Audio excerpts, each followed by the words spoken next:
everyone, this is Melissa from Melissa Made, and today I'm going to share with you a little project. I have some brownie mix that I'm going to be putting into these jars for the holidays, and I'm going to decorate them with tags and maybe some vinyl. And I kind of want to share with you the process I'm going to use. This that's on here now is tissue paper. This is a large jar. I think this is the I don't know what this is actually. This is maybe a quart jar. It might be a little bit bigger than that. And I also have this tiny little jar, and this is more for candy for someone. But I need to have the recipe on it, you know, adding eggs or oil, because I'm just going to be providing the dry stuff. And so what I'm going to start with today are some napkins. This napkin would be for the small jar here, and for something like this you'd need a rubber band as well, or some type of ribbon to tie around the top. I'm also going to be using a larger napkin, and that's for this bigger size, or you can use tissue paper. I just wanted to find things that I kind of had around the house. Holiday napkins are out. Those would be really pretty, but they're kind of expensive. So I want to show you what I'm going to do to these holiday napkins to kind of dress them up. And so I'm starting with this cute stamp set from Some Odd Girl. This is the Warm Wishes Tia. It's a holiday set, and you can see there's these cute little snowflakes on it, and maybe even this present to use. But I'm going to start with the snowflakes, and I've got them on my acrylic block, and I've got some archival Brilliance Moonlight White. And you'll see it looks really nice when, whoops, got to take that off. It looks really nice stamped onto this blue napkin. And I just put them in a random pattern that I can switch back and forth, and you can see how nice that looks. It's kind of faded, it's not too overly bright, it'll dry well, and it looks really pretty. And then I just stagger the pattern. And I'm going to continue to do that all the way across the napkin. Now again, this napkin is for the large jar that I have here. This is a 6.5 by 6.5, so if you just want to use some kind of tissue paper, that's about the size you want to cut it. That's what I cut this as well, 6.5 by 6.5. For the smaller napkin here, I would say it's probably about, this one's probably about maybe a 5 by 5 for the smaller size, but you know, you can measure and make it any way you want. This might even be a little small for this jar. Once I get the ribbon around, I'll be able to tell.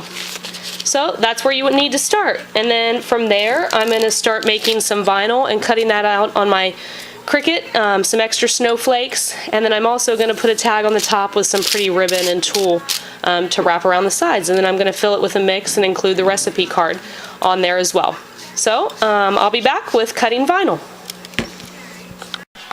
Okay everyone, so I took the napkin off my jar, and here it is, and I wanted to show you what I did. I didn't have any white vinyl, I only had a beige color, and I didn't think that would look too great for snowflakes, so I decided to run them through my Cuttlebug, the vinyl through my Cuttlebug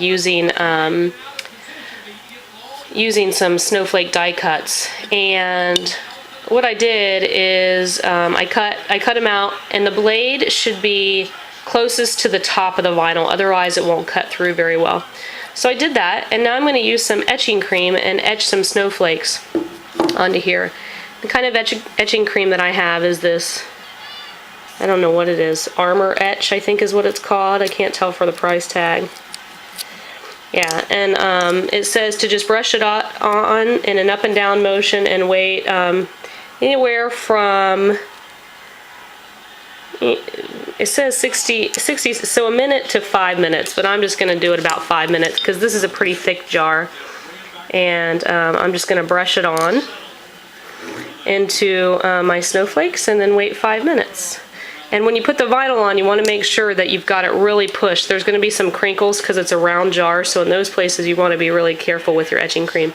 You also don't want to get this etching cream on you because it's really not safe for your skin. So, and you put it on pretty thick, you kind of brush it up and down in an up and down motion, and then you just let it sit for 5 minutes. So I'm going to do that.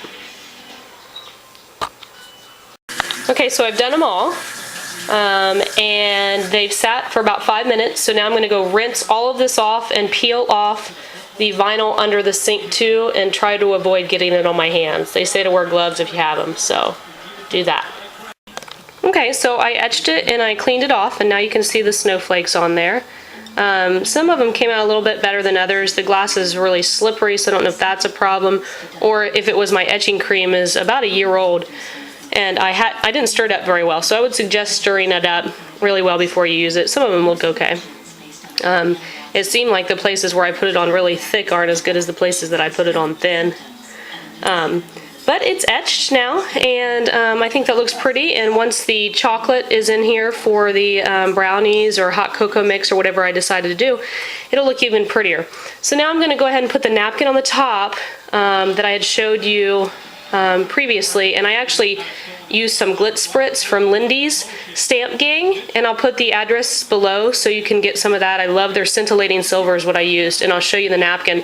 It has some great sparkle, and all those snowflakes look really pretty. So the next thing I'm going to do is once I get the napkin on, I'm going to go ahead and put a tag around the top with the recipe and decorate, you know, with some pretty ribbon and maybe even some tulle.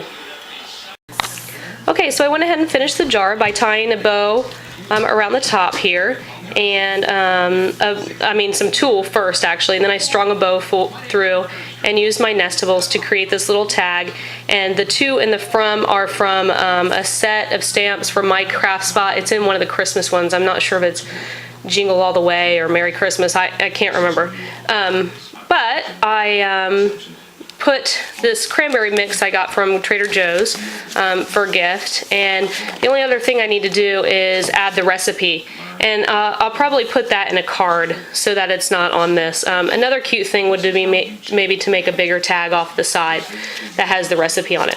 But I wanted to show you on the napkin here, you can see this sparkle is the scintillating silver Glitz Spritz from the Lindy Stamp Game that I just love.